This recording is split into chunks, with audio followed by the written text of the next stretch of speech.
তাহলে মহারাজ তোমাকেও ডেকে পাঠিয়েছেন? আমি তো কিঞ্চিত বিস্মিত বোধ করছি। এমন আকস্মিক আহ্বানের কারণ কি হতে পারে? কারণ যাই হোক, মহারাজের হ্যাঁতে হ্যাঁ আর নাতে না বলতে হবে। সে তো বিলক্ষণ। মহারাজকে খুশি করতে পারলেই আমরা সুখী হব। ব্যাস ব্যাস ব্যাস, এই তো সার কথা বুঝে গেছো। চলো পণ্ডিত, তাড়াতাড়ি পা চালাও দেখি। ওহ, যারা এসব বুঝতে পারবে তারাই তো এসে পৌঁছলো না এখনো। কি জানে আর কতক্ষণ অপেক্ষা করতে হবে। এই তো আমরা এসে গেছি মহারাজ। আমাদের এখানে কি করতে হবে সেটা বলুন। শোনো, আমি স্বপ্ন দেখেছি যে খুব তাড়াতাড়ি আমি রাজাধিরাজ উপাধি পাবো। তাই মন্ত্রী আর পণ্ডিত তোমাদের নিয়ে একসাথে বসে আমি আমার স্থাবর অস্থাবর সম্পত্তির পরিমাণ কত সেটা ভালো করে জেনে নিতে চাইছি। সে তো জানতেই হবে মহারাজ, আপনি রাজাধিরাজ হবেন বলে কথা। আপনার সম্পত্তির বহর শুনেই তো অন্য রাজাদের ঘুম উড়ে যাবে। তাই চটপট সব দেখে একটা পরিমাপ কর দেখি। কিন্তু এই বিষয়ে তড়িঘড়ি করা কি সমীচীন হবে মহারাজ? জটিল হিসাব যে সময় সাপেক্ষ। হ্যাঁ, সময় লাগবে বলছো? না না, হিসাব তো সব করাই আছে, শুধু একটু চোখ বুলিয়ে নিলেই হবে। হ্যাঁ, মানে তাহলে তো হয়েই গেল। আর দেরি হবে না, তৎক্ষণাৎ হয়ে যাবে। হয়ে যাবে না, বলো হয়ে গেছে। কোষাগারে সঞ্চিত আছে শত সহস্র মোহর, রাজস্ব বাবদ আরো 5 সহস্র মোহর এই আদায় হলো বলে। আয় ব্যয়ের হিসেব ছেড়ে স্থাবর সম্পত্তির দিকে দেখুন মহারাজ। কয়েক লক্ষ বিঘা জমি, প্রতি পরগনায় মহল, কোঠা বাড়ি, দিঘি, পুষ্করিণী। তাই নাকি? তাই নাকি? সব নথিপত্রে আছে বুঝি? এ তো কিছুই নয়, খুঁটিয়ে দেখলে আরো কত কি পাওয়া যাবে। অলংকার, গচ্ছিত সোনা, হীরা জহরতের হিসাব তো এখনো বলাই হয়নি। ও, তার মানে আমার আমলে শুধু কৃষ্ণনগরেরই উন্নতি হয়নি, তার সঙ্গে আমার ব্যক্তিগত আয়ও বেড়েছে। সাধে কি আর নবাব আপনাকে সমঝে চলে মহারাজ? মুর্শিদাবাদের নবাবের সমতুল্য যদি কেউ থাকে তবে তিনি হলেন মহারাজ কৃষ্ণচন্দ্র।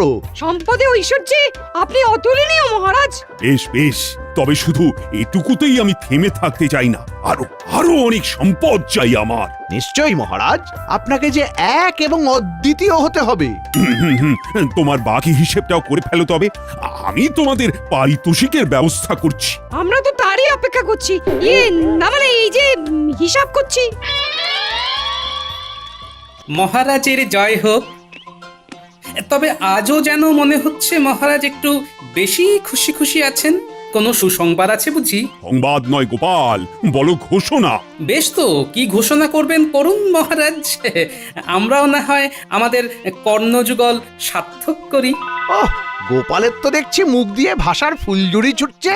পণ্ডিতের টোলে নাম লিখিয়েছে বুঝি? সে যাই হোক, তবে একবার মহারাজের ঘোষণা শুনলেই সব ছোটাছুটি বন্ধ হয়ে যাবে।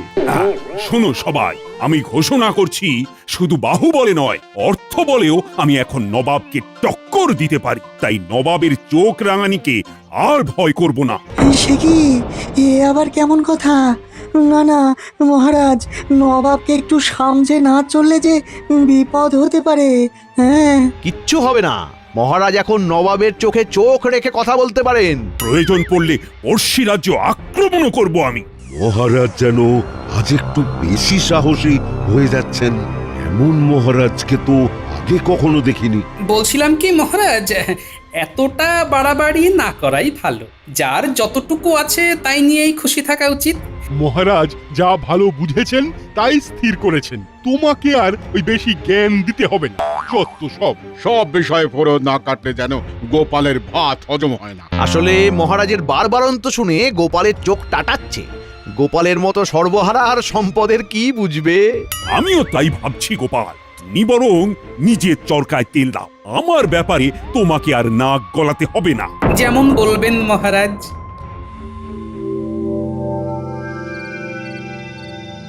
ঠিক হচ্ছে না গিন্নি, ঠিক হচ্ছে না। কি সে ঠিক হচ্ছে না? না না না না না, আমি তো মাথা মুন্ডু কিছুই বুঝতে পারছি না। তুমি না পারলেও মহারাজ একদিন ঠিক বুঝবেন, তবে ততক্ষণে বড্ড দেরি হয়ে যাবে গিন্নি। এই দেখো, হেয়ালি করা বন্ধ করে আসল কথাটা বলবে। আসল নকল জানি না, তবে মহারাজ তোষামুদেদের পাল্লায় পড়ে ধরাকে একেবারে সরাজ্ঞান করছেন, আর সেটা ধরিয়ে দিতে গেলে দু চার কথা শুনিয়ে দিচ্ছেন। বুঝেছি, তার মানে মহারাজের কাছে তোমার মুখ পুড়েছে। হ্যাঁ, না না, তুমিও তো আমাকে সময় অসময়ে কম অপমান করো না গিন্নি, তাই এসব গা সওয়া হয়ে গেছে। ও, সুযোগ বুঝে ঠিক চিমটিটা কেটে দিলে। তবে সময় বুঝে আমি কিন্তু সুদে আসলে ফেরত দেব, তখন টেরটি পাবে। আমি তো ভাবছি মহারাজের কথা, কবে যে মহারাজ নিজের ভুল বুঝতে পারবেন। ব্যাপার কি মন্ত্রী, মনে হচ্ছে তুমি কিছু বলবে করছো, কিন্তু বলতে পারছো না। হ্যাঁ মানে মানে মহারাজ, বলছিলাম কি যে নবাবকেও ছাড়িয়ে যেতে গেলে আপনার জীবনযাত্রার মান আরো উন্নত করলে ভালো হয়। তবে কি মহারাজ নিতান্তই ওই সাদা মাটা জীবনযাপন করেন? মহারাজ যেমন আছেন তেমনই তো ভালো আছেন, অযথা অন্যরকম কিছু করার কি প্রয়োজন? প্রয়োজন আছে বই কি, নবাবকে দেখিয়ে দিতে হবে যে মহারাজও কিছু কম যান না, তাই দামি আতর, সুগন্ধি, অলংকার সব লাগবে, আর সেখান থেকেই আমাকে সুবিধা মতো সরাতে হবে। না না না, এটা তুমি মন্দ বলনি মন্ত্রী। হ্যাঁ, যেমন যা ব্যবস্থা করার করো তাহলে। ভেতরে ভেতরে সে কি আর করতে বাকি রেখেছি মহারাজ? কই কে আছো, নিয়ে এসো দেখি। উমা, মহারাজের জন্য কত কি, এইসব না হলেই বা ক্ষতি কি? তুমি থামো সভাকবি, শুধু এখানেই শেষ নয় মহারাজ, আরো আছে। আরো বলো কি? কই কই কই, দেখি দেখি দেখি।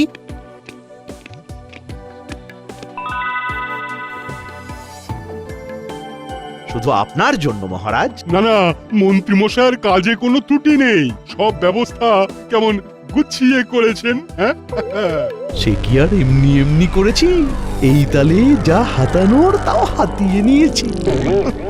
না, এবার যেন ভেতরে ভেতরে বেশ একটা উত্তেজনা বোধ করছি, মনটা একেবারে চনমন চনমন করছে। তোমরা কি দেখছো মহারাজ দিনকে দিন কেমন যেন পাল্টে যাচ্ছেন, কেমন যেন অন্যরকম। এই মহারাজ আমাদের অচেনা। মহারাজের হঠাৎ যে কি হলো ভাই, আর যেন তাল জ্ঞান নয়। কিন্তু এইভাবে চলতে থাকলে মহারাজ বড় কোনো বিপদে পড়বেন। কিন্তু সেটা তাকে বোঝাবে কে? বোঝাতে যদি কেউ পারতো তবে সে একমাত্র গোপাল, কিন্তু সেও তো এখন এইসব থেকে দূরে, ঘরে একা একা বসে। হ্যাঁ, যতই সে থাক দূরে, মহারাজের কথা ভেবে চলো না গিয়ে দেখি কি করে।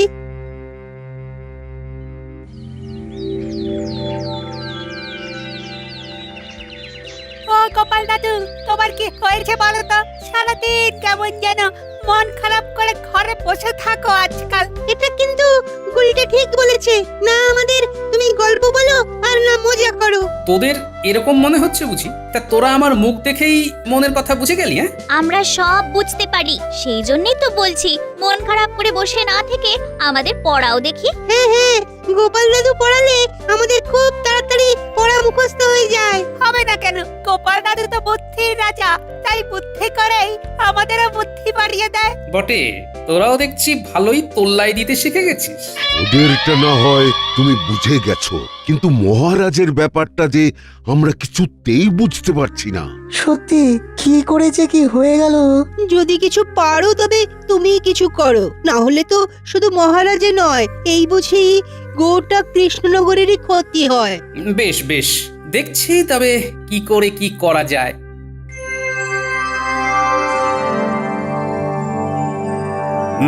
তারপর মন্ত্রী রাজস্ব আদায়ের কাজে হাত দিলে নাকি? না মহারাজ, এই তো দেব দেব করছি। দেব না করে দিয়ে ফেলো, আর ফেলে রেখো না। ঠিকই তো মহারাজ, কাজ ফেলে রাখলে পরে যে মাথায় বাজ পড়বে। ব্যাস, কথা নেই বার্তা নেই, আবার চলে এলো ফোড়ন কাটতে। এই যে গোপাল, নিজের মতো করে আসছো, নিজের মতো করে যাচ্ছ, এটা কিন্তু ভালো হচ্ছে না। সে যাই হোক, এখন কি চাই সেটা বল। চাইতেই তো এসেছে মহারাজ, না হলে কি আর এমনি এমনি আসে? তবে যত যাই দিন মহারাজ, কোনো কিছু দিয়ে এই গোপালের দারিদ্রতা ঘুচবে না। গোপাল থাকে তো ওই খড়ের চালের ঘরে, আর পরে ওই একটা ধুতি আর একটা ফতুয়া। ওর আবার কি চাই মহারাজ? বিলক্ষণ, এর থেকে বেশি দিলে ওর সহ্য হবে না। তবে মহারাজ, আপনি যে এখন দিন দরিদ্রের দান ধ্যান করা বন্ধ করে দিয়েছেন, সে কথা কি গোপালের কানে গেছে? শোনো গোপাল, এই খাম্বাজ রাজা, বর্ধমানের রাজা, উৎকলের রাজারা বিভিন্ন সাহায্য চাইছে। আমি কিন্তু তাতে কর্ণপাত করছি না। আমাকে আপনারা যত যাই বলুন, তবুও বলছি আরেকবার ভেবে দেখুন, যেমন যা করছেন কাজটা কিন্তু ভালো হচ্ছে না। তা তুমি কি আমায় সতর্ক করতে এসেছো আর ভাবছো তোমার কথায় আমি সুরসুর করে আমার সব স্বপ্ন জলাঞ্জলি দিয়ে দেব? সে গুড়ে বালি। তাই তুমি হাতে তালি দিতে দিতে নিজের রাস্তা দেখো এবার। বেশ, আপনি যেমন বলবেন মহারাজ।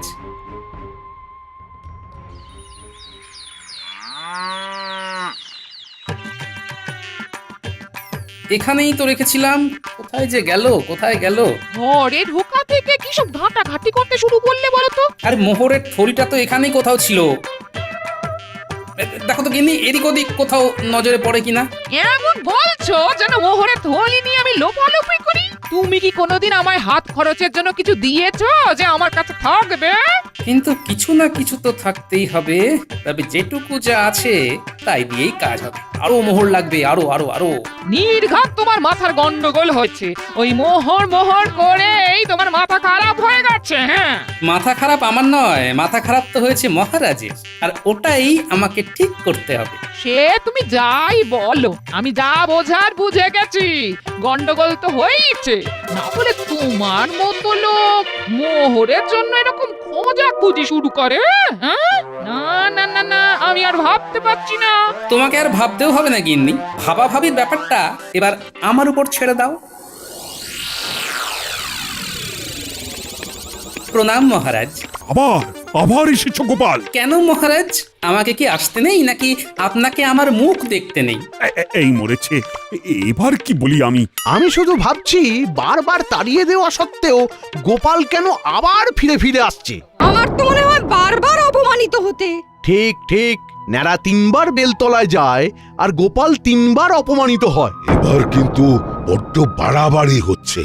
গোপালকে চুপচাপ থাকতে দেখে যেমন খুশি অপমান করছে ওকে। গোপালের কিন্তু এবার কিছু বলা দরকার। বলছিলাম কি মহারাজ, আমি কিন্তু আপনার কাছে কোনো দান চাইতে আসিনি। সময়ে অসময়ে আপনি আমাকে পুরস্কার স্বরূপ বহু মোহর অলংকার দেবেন বলে প্রতিশ্রুতি দিয়েছিলেন, কিন্তু তারপরে আর দেননি। এখন সেই সব পুরস্কার আমার চাই। সব এখনই চাই? না মানে ধীরে সুস্থে পরে পরে দিলে চলবে না? চলবে না কেন? খুব চলবে, খুব চালালেই চলবে। না, চলবে না। দিলে ভালো, না দিলে সেই কথাও রাষ্ট্র করে বেড়াবো। এবার দেখুন কি করবেন মহারাজ। ছি ছি গোপাল, সামান্য কটা মোহরের জন্য তুমি এমন দরদস্তুর করতে পারো? যাও যাও যাও, এক্ষুনি গিয়ে কোষাগার থেকে সব সংগ্রহ করে নাও। আর শোনো, তোমার এই মুখ যেন আমাকে আর কখনো দেখতে না হয়। আপনিও ভেবে দেখুন মহারাজ, এই অপমান কি আর সহ্য করা যায়? বেশ, আসি তাহলে। কিন্তু গোপাল এটা কি বলে গেল? সে যা বলে বলুক মহারাজ, আসল কথা হলো দুষ্টু গরুর থেকে শূন্য গোয়াল অনেক ভালো। ওই তো গোপাল দাদু চলে এসেছে। আমরা তো তোমার জন্যই অপেক্ষা করছিলাম। তুমি বললে যে আমাদের পড়াবে। এই দেখো, আমরা বই খাতা কলম নিয়ে বসে আছি সেই কখন থেকে। ভালোই হয়েছে, এবার তো বাকি কাজটা তোদের দিয়েই করতে হবে। কি সব কাজের কথা বলছো বলো তো? তার মানে পড়ালেখা হবে না? হবে তো, তবে এবার লেখা পড়া হবে। লিখবো আমি আর পড়বে অন্য কেউ। দে দে কাগজ কলমখানা দে দেখি, চটপট লিখে ফেলি।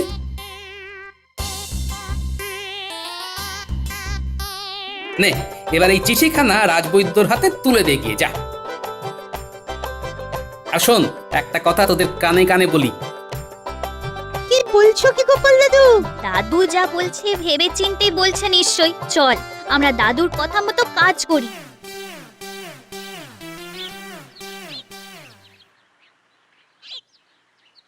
বলি বুড়ো বয়সে কি আবার লেখাপড়া করার স্বাদ জাগলো নাকি? স্বাদ তো জাগে, কিন্তু সাধ্যে কুলোয় না গিন্নি। সে কি আর আমি জানি না। তবে ওদিকে কি খবর? মহারাজ কি নিজের ভুল বুঝতে পেরেছেন নাকি এখনো অন্য ঘরে রয়েছে? না, এখনো পারেননি, তবে আজ যা অপমান করেছেন তিনি আমায়, এরপরে বেঁচে থাকাই মুশকিল। কি আবোল তাবোল বলছো বলো তো তুমি? একটু জল খাবো, জল দাও না গিন্নি। সেটা ভালো করে বললেই হয়। দাঁড়াও, দিচ্ছি।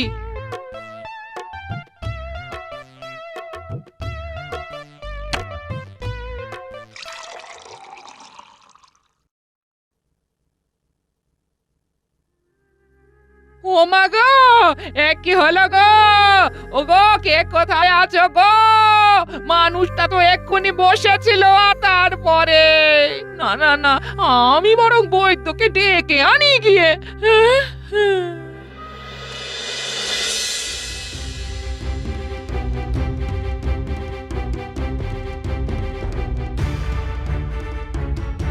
তখন থেকে তো অনেক পরীক্ষা করলেন, কিন্তু মানুষটা এখনো চোখ খুলে দেখছে না কেন? হ্যাঁ, বড্ড দেরি হয়ে গেছে। আর মানে এই মানেটা কি? হ্যাঁ, গোপাল জগতের মায়া ত্যাগ করেছে। আমার সে কি কথা গো? ও গো, আমার কি হবে? ও দাদু, দাদু, ওঠো না গো। ও দাদু, একবার চোখ খুলে দেখো না। ও দাদু, দাদু, দাদু গো। এই যে তোমরা যাও, একটা কাজ করো, মহারাজকে গিয়ে এই খবরটা দিয়ে এসো এক্ষুনি। বাকি ব্যবস্থা আমি করছি না হয় ততক্ষণ। আজ সকাল থেকে মনটা যেন কেমন আনচান আনচান করছে। কেন মহারাজ, আপনি কি কোনো ব্যাপারে চিন্তিত? চিন্তা না, মানে হ্যাঁ হ্যাঁ, মানে চিন্তা তো একটা। আর চিন্তা করে কি হবে মহারাজ? যা হওয়ার তা তো হয়ে গেছে। গোপাল দাদু আর নেই মহারাজ। দাদু আমাদের ছেড়ে চলে গেছে। একবার শেষ দেখা দেখে আসবেন। হ্যাঁ, কি শুনলাম আমি? গোপাল আর নেই? এমনটা তো একটুও ভাবতে পারিনি। আজ এ কি দুর্যোগ নেমে এলো এখানে? গোপাল আর নেই, এমনও শুনতে হবে। আমার তো মনে হচ্ছে মহারাজের কাছে অপমানের জ্বালা সহ্য করতে না পেরেই গোপাল হৃদরোগে আক্রান্ত হয়েছে। না না না, ব্যাপারটা ভালো হলো না। চলো চলো, সবাই মিলে গোপালের বাড়ি যাই। হ্যাঁ হ্যাঁ হ্যাঁ, তাই চলুন মহারাজ। গোপাল আমাদের এতদিনের সাথী, গোপালের শেষ যাত্রায় আমরাই কাঁধ দেব না হয়।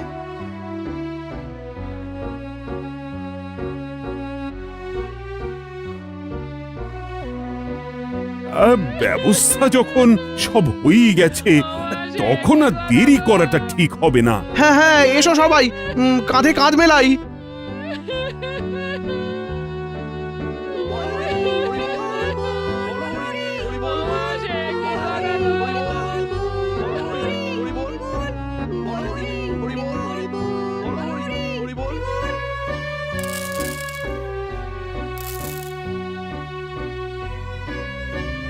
ও, এই দৃশ্য কিনা শেষে আমাকে দেখতে হলো, কিন্তু তবু আমার খুব জানতে ইচ্ছে করছে, বাচ্চারা থলি ভর্তি মোহর অলংকার সব ছড়াতে ছড়াতে যাচ্ছে কেন? আর গোপালের হাত দুটোই বা ঘাট থেকে বেরিয়ে দুদিকে ঝুলছে কেন?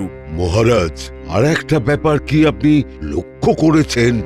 কি বলতো? গোপালের দেহ কারা কাঁধে করে নিয়ে যাচ্ছে? হ্যাঁ হ্যাঁ, হয়তো মন্ত্রী, সেনাপতি, জ্যোতিষী আর পণ্ডিত। আসলে গোপালের এই শেষ যাত্রা আমাদের কিছু শিক্ষা দিয়ে যাচ্ছে মহারাজ। এই যে দেখুন, যারা গোপালকে সহ্য করতে পারত না, এখন তাদেরই কাঁধে গোপাল যাচ্ছে। তার মানে শেষ পর্যন্ত কেউই কারোর শত্রু থাকে না, সবাই মান অভিমান ভুলে কাঁধে কাঁধ মিলিয়ে পার করে দেয়। তাই তো, এই দৃশ্য তো সেই কথাই বলছে। আর ওই যে মোহর আর অলংকার ছড়িয়ে যাচ্ছে, সেটাও বুঝিয়ে দেয় যে এই অর্থ, সমৃদ্ধি সবই ফেলে একসময় চলে যেতে হবে। কি ভীষণ সত্যি। দুটো খালি হাতও বুঝিয়ে দিচ্ছে, খালি হাতেই আমরা সংসারে এসেছিলাম, আর খালি হাতেই আমাদের যেতে হবে। এই চরম সত্যিটা আমি আগে বুঝিনি। গোপাল, তুমি মরে গিয়ে আমাকে চরম শিক্ষা দিয়ে গেলে। ভগবান, কিন্তু এখন শিক্ষা পেলেও গোপাল তো আর ফিরবে না। কে বলেছে গোপাল ফিরবে না? মহারাজ চাইলে গোপাল ফিরেও আসতে পারে আর রাজসভাতেও যেতে পারে। তার মানে গোপাল তুমি মারা যাওনি? দেখো দেখো গোপাল মরেনি। তবে সবটাই যে গোপাল ওই চিঠি লিখে আমাকে আগেই জানিয়ে গেছিল সেটা তো আর মহারাজকে বলিনি। আরে আরে দেখছেন কি খাটটা এবার কোথ থেকে নামান। আমাদের দাদু আমাদের ছেড়ে চলে যাবে, তাই সাহস নাকি? আমরা যেতে দেব নাকি? এক্ষুনি খাট নামান, না হলে গোপাল দাদুকে খাটে চাপিয়ে কাঁধে করে সারা কৃষ্ণনগর ঘোরাতে হবে। উফ, এতক্ষণে ঘাম দিয়ে ছাড়লো যেন জ্বর। কেউ এসে হাতটা আমার ধর। ও গোপাল, আচ্ছা একখানা খেল দেখালে বটে। খেল তো এবার আমি দেখাবো। হ্যাঁ, এই বুড়ো বয়সে তোমার হিম্মতি আমি বের করছি। মহারাজকে শিক্ষা দিতে গিয়ে এমন রসিকতা না করলেই চলছিল না। আর ঝেঁটিয়ে তোমার মাথা থেকে এই রসিকতার ভূত নামাবো। হ্যাঁ, এই এই এই ওরে বাবা রে, গেলাম রে। ছেড়ে দাও গিন্নি, এবারের মতো ছেড়ে দাও আমাকে। ওরে বাবা রে। সবাই গোপালের কাছে জব্দ আর গোপাল গিন্নির কাছে। इतना ही आपकी तरह मैं भी मायूस हूँ, लेकिन उम्मीद पर दुनिया कायम है। दिल दुखा है लेकिन टूटा तो नहीं है, और उम्मीद का दामन छूटा तो नहीं है।